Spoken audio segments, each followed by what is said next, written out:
ജിൽസി ഇപ്പം നിലവിൽ ഏതാണ്ട് ഒരു തെളിഞ്ഞൊരു അന്തരീക്ഷമാണ്. പക്ഷേ ഇത് ഏത് സമയത്തും മാറി നല്ല മഴ പെയ്യാനുള്ള സാധ്യതയുണ്ട്.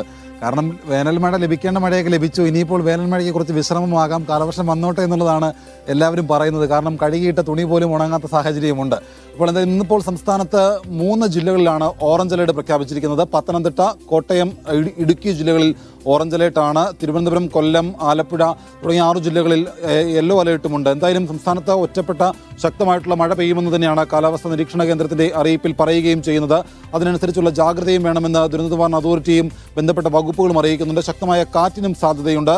ബംഗാൾ ഉൾക്കടലിലും അറബിക്കടലിലും ന്യൂനമർദ്ദം രൂപപ്പെട്ടിട്ടുണ്ട്. അപ്പോൾ 2 ന്യൂനമർദ്ദമാണ് സംസ്ഥാനത്ത് കനത്ത മഴയ്ക്ക് കാരണമാകുന്നത്. അപ്പോൾ കാലവർഷം കൂടി എത്തുന്നതോടുകൂടി കേരളത്തിൽ വലിയ മഴ ലഭിക്കുമെന്ന് തന്നെയാണ് കാലാവസ്ഥാ നിരീക്ഷണ കേന്ദ്രം പറയുന്നത്. എന്തായാലും ഇന്നിപ്പോൾ ഈ മഴ മുന്നറിയിപ്പുമായി ബന്ധപ്പെട്ടുകൊണ്ട് നിലവിൽ 3 ജില്ലകളിൽ ഓറഞ്ച് അലേർട്ടും 6 ജില്ലകളിൽ യെല്ലോ അലേർട്ടുമാണ്. മത്സ്യബന്ധനത്തിനും വിലക്ക് ഏർപ്പെടുത്തിയിട്ടുണ്ട്. അങ്ങനെ ജാഗ്രത പാലിക്കണമെന്ന് തന്നെയാണ് ബന്ധപ്പെട്ട അധികൃതർ എല്ലാവരും പറയുന്നത്. അതാണ്